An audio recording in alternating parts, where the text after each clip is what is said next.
Veins are the vessels which carry carbon dioxide rich blood from all part of the body to heart. तो पूरी body में जो carbon dioxide rich blood होता है, हमारी की ब्लड की प्यूरिफिकेशन होती है ना, हार्ट से जाकर के फिर वो लंग्स में जाता है, फिर लंग्स से फिर से साफ होकर के हार्ट में आता है, तो फिर और हार्ट से पूरी की पूरी बॉडी में, ये पूरा प्रोसेस भी अभी देखेंगे हम।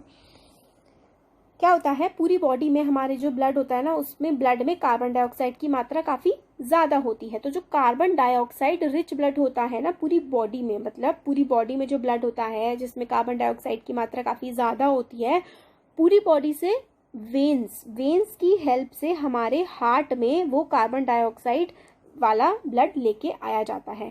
Veins have thin walls, veins की काफी पतली वॉल्स होती हैं। There are walls present in veins which allow blood to flow only toward the heart. Veins क्या पतली क्यों होती है, क्योंकि जो पूरी बॉडी से ब्लड आ रहा होता है ना, उसमें प्रेशर नहीं होता, वो बहुत ही आराम से आ रहा होता है, इसलिए वेन्स पतली होती है, उनको मोटा होने की जरूरत ही नहीं है। तो ये देखिए स्कीमेटिक डायग्राम है सर्कुलेशन का मतलब है किस तरीके से जो ब्लड फ्लो हो रहा है। तो यहाँ पे ये कैपिलरीज हैं जहाँ पर ब्लड प्यूरिफाई होने के जाता है। अब देखिए लंग्स है ये हमारे, ये है हार्ट। अब पल्मोनरी आर्टरी है और एक हमारा पल्मोनरी वेन है। तो क्या वेन से क्या हो रहा है, वेन से पूरी बॉडी से जो इम्प्योर ब्लड है वो हार्ट में जा रहा है, और हार्ट में से पल्मोनरी, हाँ ये एक पल्मोनरी आर्टरी होती है और ये पल्मोनरी वेन होती है। तो क्या होता है, वेन से सारा का सारा ब्लड जो है हमारे हार्ट में आया, हार्ट से पल्मोनरी आर्टरी से लंग्स में गया, लंग्स से फिर पल्मोनरी वेन से हार्ट में गया, और हार्ट से फिर से आर्टरी की हेल्प से पूरे के पूरे हमारी सारी की सारी बॉडी की कैपिलरीज जो होती हैं सब में भेज दिया गया। तो अब हमें यहाँ पे बताया गया है स्कीमेटिक डायग्राम हमने देख लिया। ब्लड डोनेशन की काफ़ी ज़्यादा, मतलब ब्लड डोनेट करते हैं लोग, काफ़ी ज़्यादा अच्छा होता है, हमें मतलब हर 3 महीने में हम लोग ब्लड डोनेट कर सकते हैं, उससे हमारा भी ब्लड प्यूरिफाई होता है और किसी की हेल्प भी हो जाती है। तो फिगर 11.3 जो है, इसमें क्या आप लोगों ने देखा कि आर्टरीज डिवाइड होती हैं छोटी छोटी वेसल्स में। ये देखिए आर्टरीज किस तरीके से छोटी छोटी मतलब वेसल में डिवाइड हो रही है। On reaching the tissue they divide further into the extremely thin tubes called capillaries. तो देखिए कितनी पतली पतली कैपिलरीज में आर्टरीज डिवाइड हो रही हैं। The capillaries join to form veins which empty into the heart. Capillaries ये जो थी, ये सारी की सारी ये आर्टरी थी, इन कैपिलरीज में डिवाइड हो रही है, फिर सारी की सारी कैपिलरी मिल जा रही है, फिर वेन बन जा रही है और वेन से हार्ट में जा रही है। हार्ट क्या होता है, हार्ट ऑर्गन होता है जो कि बीट कर रहा होता है कंटिन्यूसली धक धक धक धक, ठीक है। तो to act as a pump continuously, to act as a pump for the transport of blood. तो डायरेक्ट हमारा हर समय बीट कर रहा होता है हार्ट। जिस दिन हार्ट बीट करना बंद करा उस दिन तो बताइए आप लोगों को, है ना। तो which carries further other substance with it. तो ब्लड जा रहा होता है हमारे वेन्स, पूरी बॉडी से वेन्स की हेल्प से हार्ट में, और भी काफ़ी सारे सब्सटेंस ब्लड में जा रहे होते हैं, जैसे कि हम लोगों ने देखा ना, होते हैं RBC, WBC और प्लेटलेट्स वगैरह। इमेजिन करना है आपको एक पंप जो कि वर्क कर रहा है बहुत ही सालों तक बिना रुके, एब्सोल्युटली इम्पॉसिबल है, येट हमारा हार्ट जो है बहुत ही सालों तक नॉन स्टॉप वर्क कर सकता है। हार्ट जो है हमारे चेस्ट कैविटी में लोकेटेड होता है, चेस्ट कैविटी मतलब चेस्ट में लोकेटेड होता है। In its lower tip slightly tilted toward the left. तो ये देखिए यहाँ पर ये लेफ्ट साइड की तरफ टेढ़ा हो रहा है ना, हल्का सा हार्ट ऐसे लेफ्ट साइड की तरफ ना टेढ़ा सा हुआ होता है, टिल्ट होता है ये लेफ्ट साइड की तरफ, और चेस्ट कैविटी में होता है। आप हमें बोला गया hold your fingers inward on your palm. तो अपने फिंगर्स को इनवर्ड होल्ड करिए अपनी पाम में, दैट मेक्स योर फिस्ट। मतलब आप जब मुट्ठी बना रहे हैं ना, हमारा हार्ट जो होता है वो रफली इतने ही साइज का होता है जितनी की हमारी मुट्ठी होती है। तो हमारी मुट्ठी की बराबर ही के साइज का हमारा हार्ट भी होता है। तो what will happen is if blood rich in oxygen and the blood rich in carbon dioxide mix with each other। तो अगर ब्लड जो कि जिसमें ऑक्सीजन रिच ब्लड है और कार्बन डाइऑक्साइड रिच ब्लड है, अगर एक दूसरे के साथ उसकी मिक्सिंग हो जाए तो क्या होगा।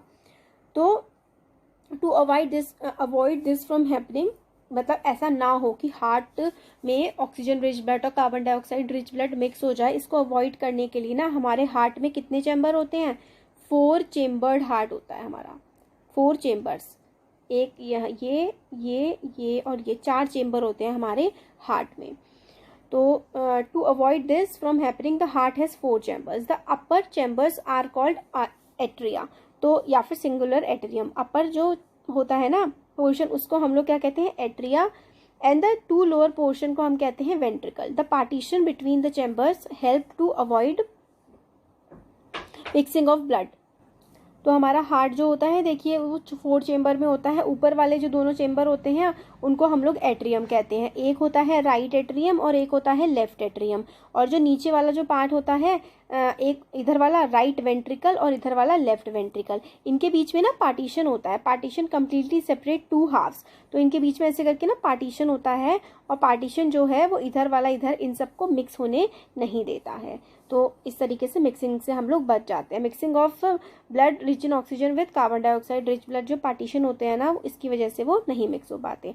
अगर हम लोगों को सर्कुलेटरी सिस्टम की फंक्शनिंग को समझना है तो हम लोगों को राइट साइड से हार्ट के स्टार्ट करना पड़ेगा and follow the arrows. The arrows show the direction of blood flow from the heart to the lungs and back to the heart from the देखिए हार्ट बीट वाला portion हम next video में देखेंगे। अभी हम लोग इस तरीके से चलते हैं।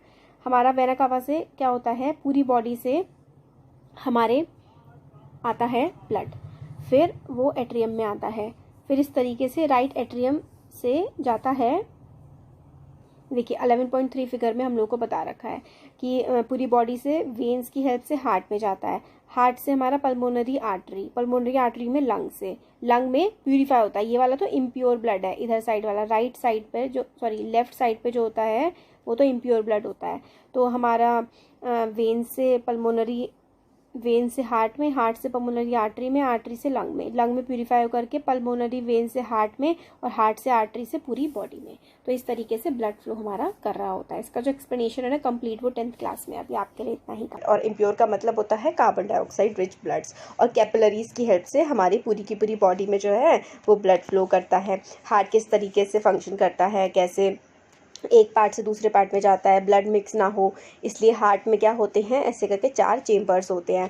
इधर वाला ये देखिए ये जो होता है लेफ्ट एट्रियम होता है, ये राइट एट्रियम होता है, राइट वेंट्रिकल, लेफ्ट वेंट्रिकल, फिर पल्मोनरी आर्टरी, पल्मोनरी वेन होती है। वेना कावा से क्या होता है कि पूरी बॉडी से हमारी ब्लड आता है हार्ट में, और एओर्टा से पूरी बॉडी में प्यूरिफाइड ब्लड होकर के चला जाता है। तो इस तरीके से हम लोगों ने समझा था कि किस तरीके से फ्लो करता है बॉडी में ब्लड।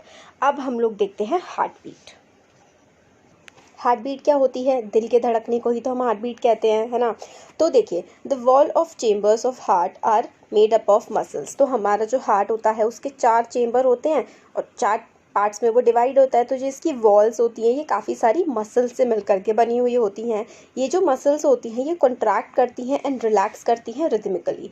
तो कॉन्ट्रैक्ट करने का क्या मतलब होता है, अगर आप अपनी मुट्ठी को बंद कर लेते हैं तो इसका मतलब क्या है कि वो कॉन्ट्रैक्शन में है, कॉन्ट्रैक्ट है, वो रिलैक्स नहीं है। और जब आप मुट्ठी को आराम से खोल देते हैं तो आपका हाथ एक रिलैक्स पोजीशन पे आ जाता है।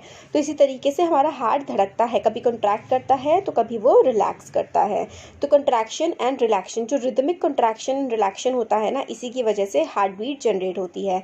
दिस रिदमिक कॉन्ट्रैक्शन, रिदमिक का मतलब कॉन्ट्रैक्शन हो रहा है, रिलैक्शन, कॉन्ट्रैक्शन रिलैक्शन, कॉन्ट्रैक्शन रिलैक्शन, रिदम में चलता रहता है दोनों। तो इस जब ये चल रहा होता है रिदमिक कॉन्ट्रैक्शन रिलैक्सेशन जो होता है ना हार्ट का, इसी की वजह से हार्ट बीट हमारा दिल धड़कता है। रिमेंबर, हमें याद रखना है कि हार्ट बीट जो होती हैं वो continue every moment of the life. मतलब हार्ट जो है ना हमारा हमेशा धड़कता रहता है, जब तक हमारे में ज़िंदगी है तब तक हमारे दिल में धड़कन रहती है। और अगर जिसमें नहीं है दिल में धड़कन तो इसका मतलब वो पर्सन आप जिंदा नहीं है। तो अगर कोई जिंदा है तो इसका मतलब है कि उसका हार्ट हमेशा रिदमिकली कॉन्ट्रैक्ट और रिलैक्स दोनों करता रहेगा। हाँ, तो आगे हमें बताया जाता है the doctor feels your heart beat with the help of instrument called stethoscope. तो डॉक्टर जो है हार्ट बीट किसकी हेल्प से फील करते हैं, उस इंस्ट्रूमेंट का नाम है स्टेथोस्कोप। तो आप लोगों से 1 नंबर का क्वेश्चन ये बन सकता है कि जो हार्ट बीट सुनने के लिए जो डॉक्टर इस तरीके का, ये देखिए यहाँ पर इस पिक्चर में, ये देखिए ये ऐसे करके, ये जो है ना ये स्टेथोस्कोप होता है, instrument to hear heart beat को सुनने के लिए। तो ये इस तरीके की ट्यूब होती है, आप लोगों ने देखा होगा टीवी में, अगर कोई डॉक्टर वाइट कलर के कपड़े पहन के आता है तो उसके पास स्टेथोस्कोप ज़रूर होता है। तो ये ऐसे करके ट्यूब होती है, ये चेस्ट पीस होता है जिसको रखा जाता है हार्ट पे, और ये ईयर में उसके कानों में आवाज़ जाती है, ईयर पीस होते हैं ये। तो इसमें दिखाया गया है a doctor uses stethoscope, doctor stethoscope का यूज़ करते हैं ताकि device to amplify the sound of heart की साउंड थोड़ी कम होती है, स्टेथोस्कोप से थोड़ी तेज़ दिल की धड़कन सुनाई दे जाती है डॉक्टर को। इससे क्या होता है, it consist of a chest piece, हमने देख लिया चेस्ट पीस होता है जो sensitive carries a sensitive diaphragm, 2 earpiece and a tube. तो बता रखा है कि किस तरीके का स्टेथोस्कोप होता है। डॉक्टर क्लू ले लेते हैं कि आपकी कंडीशन कैसी है हार्ट की। स्टेथोस्कोप से जब आपकी हार्ट बीट सुनते हैं वो तो उनको समझ में आ जाता है कि हार्ट बीट, जो हार्ट रेट है आपका बीट करने का, वो नॉर्मल है या तेज़ है या स्लो है, उस तरीके से वो समझ जाते हैं। तो ये एक्टिविटी बताई गई है कि किस तरीके से आप एक स्टेथोस्कोप बना सकते हैं। तो देख सकते हैं आप यहाँ पर कि हम लोग को फ़नल लेना है, इस तरीके का जो फ़नल जैसा होता है वो लेना है of 6 to 7 centimetre in diameter. इतना बड़ा फ़नल लेना है। यहाँ पर देखिए 6 to 7 सेंटीमीटर डायमीटर का फिक्स रबर ट्यूब, और रबर की ट्यूब आपको फिक्स कर देनी है इस पर, जो 50 सेंटीमीटर लॉन्ग होगी, tightly to the stem of the funnel. Stem मतलब इसके यहाँ से ऐसा होता है ना, ये देखिए ये फ़नल है, ऐसे इसका ये जो पार्ट होता है यहाँ पर एक आपको लगभग लंबी सी ट्यूब इस पर फिट कर देनी है। फिर क्या करना है, स्ट्रेच द रबर शीट। फिर रबर की शीट जो है यहाँ पे ऐसे करके ऊपर की तरफ लगा देनी है द माउथ, उसके फ़नल के मुंह पे, और उसको टाइटली फिक्स कर देना है। और फिर एक जो आपकी आपने ट्यूब लगाई थी ना, ये इसको आप अपने कान में रखिए, और ये जो फ़नल था इसको अपने हार्ट पे रखिए, तो आपको आवाज़ आ जाएगी अपने हार्ट की। तो हार्ट बीट फिर पल्स रेट इस तरीके से आप लोग चेक कर सकते हैं। तो यही हमें इसमें बताया गया है कि फिर आप काउंट करें, रिकॉर्ड करें अपनी पूरी जो रेटिंग है ना, कि पल्स रेट आपका क्या है, आपका अपने फ्रेंड का पूरा टेबल आप लोग तैयार कर लीजिए। तो पल्स रेट क्या है, पल्स रेट क्या होता है, एक मिनट में कितनी बार आपका दिल धड़क रहा है। और इससे पहले वाले वीडियो में हम लोगों ने देखा था कि एक एवरेज ह्यूमन का क्या होता है पल्स रेट। तो अगर आपको याद है तो कमेंट बॉक्स में ज़रूर बताइएगा। तो आप लोगों से फिर पूछा गया है कि आपको क्या कोई रिलेशनशिप दिखाई देता है आपकी हार्ट बीट में और आपके पल्स रेट में? क्या दिखता है आपको? पल्स रेट होता है कितनी बार आपका दिल धड़क रहा है, हार्ट बीट होती है दिल के धड़कने को हार्ट बीट कहते हैं। तो ईच हार्ट बीट जो है generate 1 pulse in the arteries. तो इसमें बताया गया है कि हर हार्ट बीट जो होती है ना, वो 1 पल्स जनरेट करती है आर्टरीज में। And the pulse rate per minute indicates the rate of heart beat. जो मैंने अभी आपको बताया था ना, वही इसका मतलब यहाँ पर इंग्लिश में लिखा हुआ है। Rhythmic beating of various chambers. बताया जाता है कि rhythmic beating of various chambers of the heart maintain circulation of blood and transport of substance to the different part of the body. तो मैंने आपको थोड़ी देर पहले बताया था कि हार्ट के 4 चैम्बर होते हैं। तो रिदमिक बीटिंग मतलब इनमें क्या होता है, कंट्रैक्शन रिलैक्शन होता है, तो बीट होते हैं, ये रिदमिक बीटिंग चलती है इसमें। तो इसकी वजह से क्या होता है, जो प्योर ब्लड इनमें इम्प्योर ब्लड हार्ट पे आता है, फिर हार्ट से किडनी में जाता है, फिर वहाँ से प्यूरीफाई होकर के फिर से हार्ट पे आ जाता है। तो हम लोग को पूरा का पूरा बताया गया है कि जो रिदमिक बीट होती है ऑफ वेरियस चेंबर्स की जो मूवमेंट चल रही होती है, उससे जो ब्लड का ट्रांसपोर्टेशन हो रहा होता है हमारे बॉडी के डिफरेंट पार्ट्स में। अब भूजो वंडर करता है, सोचता है अगर हम लोग sponge and hydra also have blood, तो स्पॉन्जेस हो गए और हाइड्रा मतलब बाकी सारे जो एनिमल्स है, क्या उनमें भी ब्लड होता है, और क्या इनमें भी कोई सर्कुलेटरी सिस्टम होता है कि इस तरीके से हार्ट जैसे प्यूरिफिकेशन के लिए हम इस्तेमाल कर रहे हैं, हार्ट बीट हो रही है, पूरा सर्कुलेशन सिस्टम है ना हमारी बॉडी में, ब्लड एक जगह से दूसरी जगह पर जा रहा है। तो क्या जो बाकी एनिमल्स होते हैं इनमें भी ऐसा होता है? ऐसा भोजू सोच रहा है, आप भी सोच रहे होंगे, हाँ जी ऐसा होता है। तो इसका आंसर यही है। The water in which they live, जो हाइड्रा हो गए, स्पॉन्जेस हो गए, ये पानी में रहते हैं। तो इसमें हमें बताया गया है कि जिस पानी में वो रहते हैं ना, they live brings food and oxygen as it enters their body. तो पानी में ये जानवर रहते हैं, उस पानी से ही ये लोग खाना खाते हैं, और उस पानी के में जो ऑक्सीजन प्रेजेंट होती है उसी की हेल्प से वो लोग सांस लेते हैं। The water carries away waste material and carbon dioxide as it moves out. तो वाटर में ही